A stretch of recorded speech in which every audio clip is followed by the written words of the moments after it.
नमस्कार, स्वागत है आपका बिहार समाचार में। आज भी बिहार के कई जिलों में भयानक बारिश होने वाली है। मौसम विभाग ने बड़ा अलर्ट जारी कर दिया है। साथ ही बिहार से शराबबंदी खत्म हो सकती है। जीतन राम मांझी जी ने जंग छेड़ दिया है। तो वहीं बड़ा ऐलान हो गया कि बिहार के गरीबों को 5-5 डिसमिल जमीन मिल सकता है। और साथ ही मुख्यमंत्री नीतीश कुमार जी ने किसानों और मजदूरों को लेकर भी बड़ी घोषणाएं कर दी है। तो आज की बड़ी और गर्मागर्म खबरों पर बात करने से पहले आपसे एक छोटी सी अनुरोध है, कृपया वीडियो को एक प्यारा सा लाइक अवश्य कर दीजिएगा। आपका लाइक करना ही हमारी मेहनत का फल होता है। पार्टी की स्थापना दिवस पर जीतन राम मांझी जी ने बड़ा ऐलान कर दिया है। जीतन राम मांझी का कहना है कि बिहार के हर गरीब व दलित को नीतीश सरकार 5 डिसमिल जमीन दे। और इससे पहले भी बिहार सरकार ने ये घोषणा कर दिए हैं, लेकिन अभी तक भी कई गरीबों को जमीन नहीं मिला है। और अब जीतन राम मांझी जी ने ऐलान कर दिया है कि गरीबों को हम जमीन दिलवा कर रहेंगे। देखिए, नीतीश सरकार में ही बिहार सरकार के मंत्री जी ने पहले ये ऐलान कर दिए हैं कि सभी गरीबों को 5 डिसमिल जमीन देने की तैयारी चल रही है बिहार में। इस योजना का लाभ दलित परिवार के साथ साथ पिछड़ा वर्ग और अत्यंत पिछड़ा वर्ग के भूमिहीन परिवारों को मिलेगा। मतलब जिनके पास घर बनाने के लिए जमीन नहीं है, उन सभी को सरकार 5-5 डिसमिल जमीन देने वाली है। और यहां तक की घोषणा कर दिया गया है कि जहां सरकारी जमीन उपलब्ध नहीं है, वहां सरकार जमीन खरीद कर देने वाली है। और इस ऐलान के बाद भी बिहार के कई गरीब हैं जिनको जमीन नहीं मिल पाया। और अब जीतन राम मांझी जी ने बड़ा ऐलान कर दिया है कि हम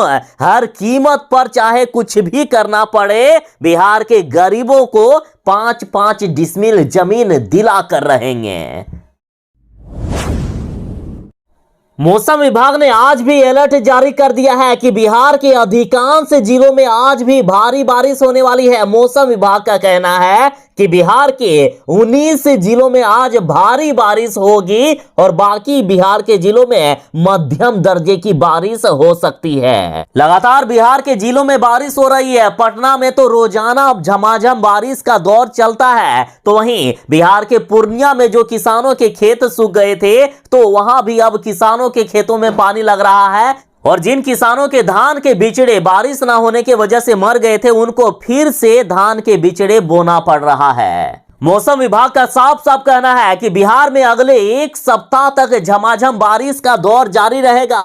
बिहार में बारिश तो आई, लेकिन थोड़ी देर से आई। और आज मौसम विभाग ने बिहार के जिन 19 जिलों में भयानक बारिश का अलर्ट जारी किया है, ये जिले हैं बिहार के दरभंगा, शिवहर, मुजफ्फरपुर, मधुबनी, वैशाली, सीतामढ़ी, अररिया, समस्तीपुर, सहरसा, पूर्णिया, किशनगंज, सुपौल, मधेपुरा, खगड़िया, कटिहार, मधेपुरा, जमुई, बांका, मुंगेर और भागलपुर। इन जिलों में भयानक बारिश हो सकती है। साथ ही बाकी बिहार के इन जिलों में कहीं हल्की तो कहीं मध्यम बारिश का अलर्ट है। और ये जिले हैं बिहार के पटना, गया, जहानाबाद, नालंदा, नवादा, बेगूसराय, लखीसराय, शेखपुरा, सारण, सिवान, गोपालगंज, भोजपुर, बक्सर, अरवल, कैमूर, औरंगाबाद, रोहतास, पूर्वी चंपारण और पश्चिमी चंपारण। इन जिलों में हल्की और मध्यम बारिश हो सकती है।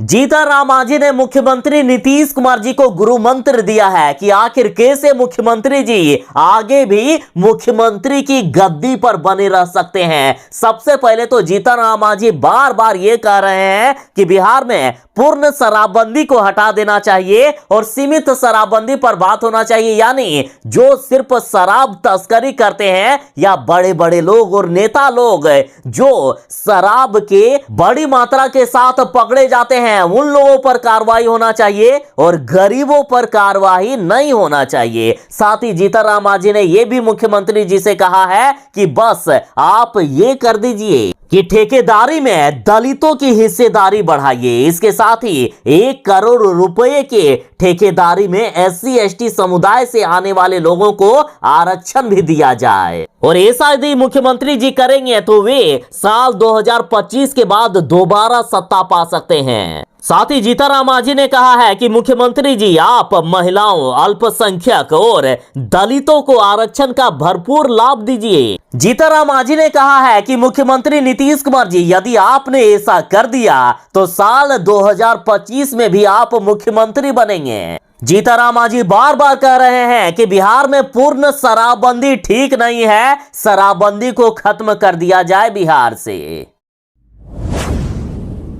बीजेपी और जदयू में किस तरह से टेंशन चल रहा है आपको इस बयान से पता चल जाएगा। देखिए, भाजपा के कार्यक्रम में अमित शाह जी आ रहे हैं शामिल होने के लिए, तो जदयू नेता ने बड़ा बयान दे दिया है। कहा है कि बिहार के सबसे बड़े नेता नीतीश कुमार हैं, बाकी कोई भी आ जाए इससे फर्क नहीं पड़ता। जदयू का कहना है कि अमित शाह से बड़े नेता है नीतीश जी। अब यहां रह गई बात की बड़े और छोटे की, तो कौन बड़े हैं कौन छोटे हैं इससे कोई मतलब नहीं होता है, लेकिन इस तरह का बयान आखिर किस ओर इशारा कर रहा है? ये डायरेक्ट इस ओर इशारा कर रहा है कि इस गठबंधन में तालमेल नहीं है। और ये बड़ा बयान जदयू नेता उपेंद्र कुशवाहा ने दिया है। और इससे पहले उपेंद्र कुशवाहा ये भी बयान दे चुके हैं कि नीतीश कुमार अगर नेता नहीं तो बिहार में एनडीए खत्म। उपेंद्र कुशवाहा ने कहा है कि नीतीश कुमार के बिना एनडीए की कल्पना नहीं की जा सकती है। इन्होंने कहा है कि अगर किसी को गलतफहमी है, चाहे बीजेपी के नेता हो या कोई और, तो वो गलतफहमी निकाल दे। इनका कहना है कि नीतीश कुमार के बिना एनडीए की कल्पना भी नहीं की जा सकती है। मुकेश सहनी ने बड़ा बयान दे दिया है कि बिहार में मुख्यमंत्री वही बनेगा जो निषाद का बेटा को डिप्टी सीएम बनाएगा। यानी मुकेश सहनी को जो भी बिहार का उप मुख्यमंत्री बनाएगा, मुकेश सहनी उनका ही समर्थन करेंगे। साथ ही मुकेश सहनी ने यह भी कहा कि लालू जी यदि हमारे प्रपोजल को स्वीकार करते तो आज नीतीश कुमार बिहार के मुख्यमंत्री नहीं होते, शायद बिहार के मुख्यमंत्री तेजस्वी यादव बनते। इनका साफ साफ कहना है कि इन्होंने शायद लालू जी से यह कहा था कि मुझे आप बिहार का उप मुख्यमंत्री यानी बिहार का डिप्टी सीएम बना दीजिए, इसके बदले में हम आपको समर्थन कर देंगे। लेकिन लालू जी ने इनकी बात नहीं मानी और ये चले आए एनडीए में। खैर, एनडीए में भी इन्हें डिप्टी सीएम नहीं बनाया गया, लेकिन लालू जी से गुस्से के कारण ये एनडीए में चले आए। और आने का नतीजा भी आप देख सकते हैं कि मुकेश सहनी लगातार अब पछता रहे हैं बीजेपी के साथ आकर। बीजेपी ने इनको बड़ा धोखा दे दिया है, इनके चारों विधायकों को तोड़कर अपने में शामिल कर लिए। और अब मुकेश सहनी इतने पछता रहे हैं कि इन्होंने अब यह भी बयान दे दिया है कि भले ही लालू जी मुझे डिप्टी सीएम नहीं बना रहे थे, लेकिन लालू जी की बात यदि हम मान लेते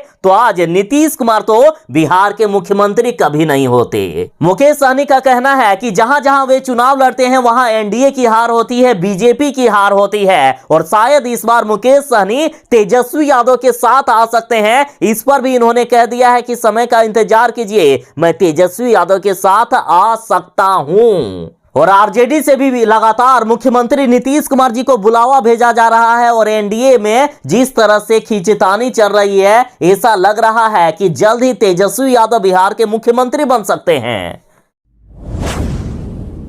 बिहार में शराबबंदी कानून में संशोधन किया गया है और नए शराबबंदी कानून के तहत 15,000 शराबी जुर्माना देकर अभी तक छूट गए हैं। और अब तक सरकार ने जुर्माना के तौर पर 4 करोड़ रुपए वसूल लिया है। और इस बीच कुछ गरीबों को भी पकड़ा गया है, या कुछ ऐसे लोगों को जो जुर्माना देने में सक्षम नहीं थे, तो वैसे लोग 774 हैं जिनको सजा काटनी पड़ी। बता दें कि इस बार बिहार में शराबबंदी कानून में जो संशोधन किया गया है उसके अनुसार यदि बिहार में पहली बार शराब पीते हुए या शराब के नशे में पकड़े गए तो 2,000 से 5,000 रुपया जुर्माना लेकर उन्हें छोड़ दिया जाएगा। और जो गरीब जुर्माना नहीं दे पाएंगे उनको 1 महीने तक कैद में रहना होगा। और अगर कोई दूसरी बार शराब पीते हुए या शराब के नशे में पकड़ा जाता है तो उन्हें 1 वर्ष की सजा का प्रावधान किया गया है। और अब इसी का विरोध जीतन राम मांझी कर रहे हैं। जीतन राम मांझी का कहना है कि बिहार में पूर्ण शराबबंदी ठीक नहीं है, पूर्ण शराबबंदी को अविलंब वापस ले सरकार। जीतन राम मांझी का कहना है कि शराबबंदी के तहत सिर्फ गरीबों को जेल भेजने का काम कर रही है सरकार। इनका कहना है कि बिहार में बड़े बड़े शराब तस्कर, साथ ही अमीर लोग, नेता लोग, जो लोग हजारों लीटर शराब रखे हुए हैं, वे लोग खुलेआम घूम रहे हैं, उनका कुछ नहीं बिगड़ता है, सिर्फ गरीबों को जेल भेजने का काम किया जाता है शराबबंदी के तहत।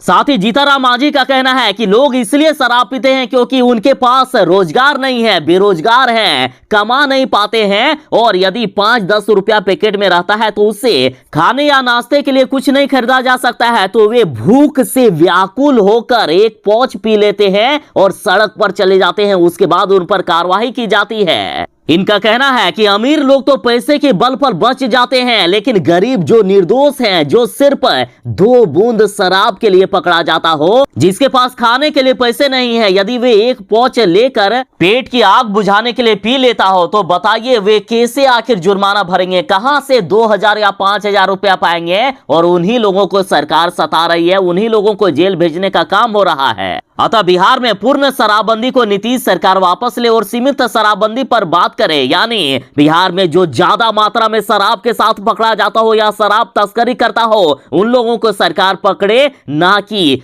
यदि कोई गरीब शराब के नशे में हो या फिर 2 घूंट शराब के लिए यदि कोई पकड़ा जाता हो तो उसे जेल भेजने का काम नहीं होना चाहिए।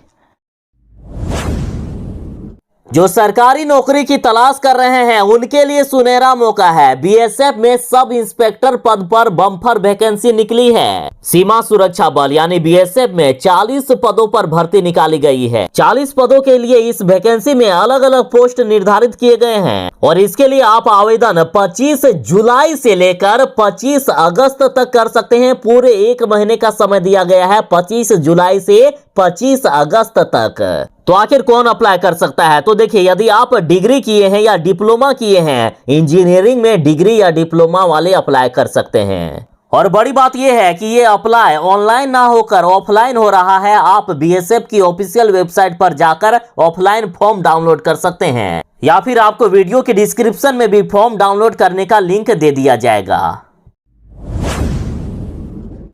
देख लीजिए, मुख्यमंत्री नीतीश कुमार जी और बिहार के शिक्षा मंत्री जी, आप लोग तो बड़े बड़े दावे करते हो शिक्षा विभाग को लेकर कि हमने ये कर दिया है, हमने वो कर दिया है। तो क्या कुछ जगहों पर या बड़े बड़े शहरों पर यदि आप लोग शिक्षा व्यवस्था को ठीक कर दोगे तो क्या पूरे बिहार की शिक्षा व्यवस्था ठीक हो जाएगी? क्या ये गांव वाले आपको वोट नहीं देते हैं या टैक्स नहीं देते हैं जो इनको इस तरह से छोड़ दिया गया है? बिहार में शिक्षा व्यवस्था का हाल देखिए, एक कमरा में एक ब्लैक बोर्ड पर 8 टीचर पढ़ाते हैं। 8 क्लास एक ही रूम पर एक ही ब्लैक बोर्ड पर चलाना पड़ रहा है, क्योंकि यहाँ क्लासरूम नहीं है और ना ही बच्चों की पढ़ाने की कोई व्यवस्था। तो आखिर कैसे पढ़ाएंगे शिक्षक? शिक्षक भी मजबूर हैं। और ये तस्वीरें कहीं और की नहीं बल्कि पटना जिले के हैं। धनरुआ प्रखंड का उत्क्रमित मध्य विद्यालय नासिर नाचक की है ये तस्वीरें, जहां एक ही कमरे में एक साथ 8 कक्षाएं चलती है। इस कमरे में 142 छात्र नामांकित हैं। अब बताइए ये लोग पढ़ेंगे क्या? एक ब्लैक बोर्ड पर एक साथ 4-4 कक्षाएं चलती है, 4-4 शिक्षक एक साथ पढ़ाते हैं। टोटल इस विद्यालय में 8 कक्षा चलती है, लेकिन एक बार में 8 शिक्षक नहीं पढ़ा सकते हैं, इसलिए बारी बारी से 4-4 शिक्षक करके पढ़ाते हैं। लेकिन टोटल 8 क्लास के विद्यार्थी एक ही कमरे में बैठी रहती है। तो बताइए, इसे नौटंकी नहीं कहेंगे तो आखिर क्या कहेंगे? आखिर बड़े बड़े दावे कहां चले जाते हैं जब इस तरह की तस्वीरें सामने आती है? क्या जब तक मीडिया वाले इस तरह की घटनाएं सामने नहीं लाएंगे तब तक आप लोग क्या ऐसे ही कान में तेल डालकर सोए रहोगे? और ये सालों से इस तरह से चल रहा है, 1-2 दिन की बात नहीं है। इन स्कूलों में गरीब के बच्चे पढ़ते हैं, मजदूर के बच्चे पढ़ते हैं। ये सरकार चाहती है कि गरीब का बच्चा गरीब ही बने और मजदूर का बच्चा मजदूर ही बने, तब ना इनको हम बेवकूफ बनाकर आगे वोट की राजनीति कर सकेंगे। और यदि ऐसा नहीं है तो ये सरकार जरूर ही इन स्कूलों पर ध्यान देती। वहीं धनरुआ प्रखंड के उत्क्रमित विद्यालय नासिर नाचक के प्रधानाध्यापक ने कहा है कि मुख्यालय से हमने कई बार गुहार लगाई है, लेकिन कोई सुनवाई नहीं हो रही है। तो सरकार आपसे अनुरोध है कि जल्दी यहाँ की शिक्षा व्यवस्था ठीक कीजिए। वैसे ही बिहार की सरकारी विद्यालय बदनाम है और बदनाम मत कीजिए शिक्षा व्यवस्था को। समस्तीपुर में रेप पीड़िता के घर पहुंचे पप्पू यादव और परिजनों से कहा कि आरोपी को जिंदा जला देते, लेकिन अभी जंगल राज की सरकार है। समस्तीपुर जिले में रोसड़ा थाना क्षेत्र के एक 13 वर्षीय दलित बच्ची के साथ हुए दुष्कर्म मामले की जानकारी मिलने के बाद जाप नेता पप्पू यादव पीड़िता से मिलने उनके घर पहुंचे, साथ ही पीड़ित परिवार को न्याय दिलाने का भरोसा दिलाया। और वहीं से पप्पू यादव ने समस्तीपुर एसपी से भी फोन पर बात की और आरोपी को तुरंत गिरफ्तार करने की मांग की। और इस दौरान पप्पू यादव ने कहा कि ये जंगल राज की सरकार है, यहाँ दलित बेबस लोगों की आवाज को सिर्फ दबाने का काम किया जाता है। घटना के करीब 21 दिन हो चुके हैं, परंतु अब तक इस मामले में नामजद आरोपी की गिरफ्तारी नहीं हो पाई है। पुलिस और प्रशासन हाथ पर हाथ डालकर बैठी है और आरोपी खुलेआम घूम रहा है। और साथ ही पीड़ित परिवार को पप्पू यादव ने 50,000 रुपए आर्थिक सहायता की। और इस दौरान पप्पू यादव ने यह भी कहा कि पप्पू यादव की बेटी होती तो उसे जिंदा रहने का राइट नहीं था, उसे जिंदा जला देते। इस तरह की घटनाओं से पप्पू यादव इतने गुस्से में है कि उन्होंने कहा कि आरोपी को जिंदा रहने का कोई हक नहीं है, पप्पू यादव उसे जिंदा जला देते।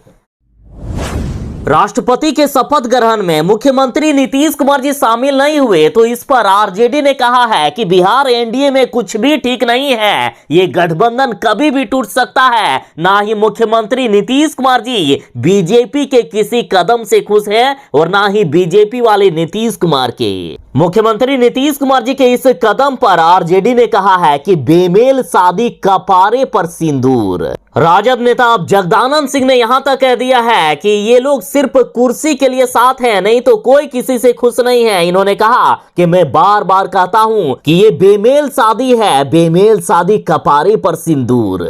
आरजेडी ने कहा है कि मुख्यमंत्री नीतीश कुमार जी के किसी भी फैसले का समर्थन नहीं करते हैं बीजेपी वाले। खुद शराबबंदी को लेकर बीजेपी ने कई बार नीतीश कुमार पर हमला किया है, उसके साथ ही जातीय जनगणना हो चाहे विशेष राज्य का दर्जा हो। और अब तो गृह विभाग मुख्यमंत्री नीतीश कुमार जी के पास है, तो बीजेपी वाले लगातार बिहार में बढ़ती अपराध को लेकर मुख्यमंत्री नीतीश कुमार जी को कोसते रहते हैं। तो ये गठबंधन चलने वाला नहीं है, कभी भी टूट सकता है ये गठबंधन।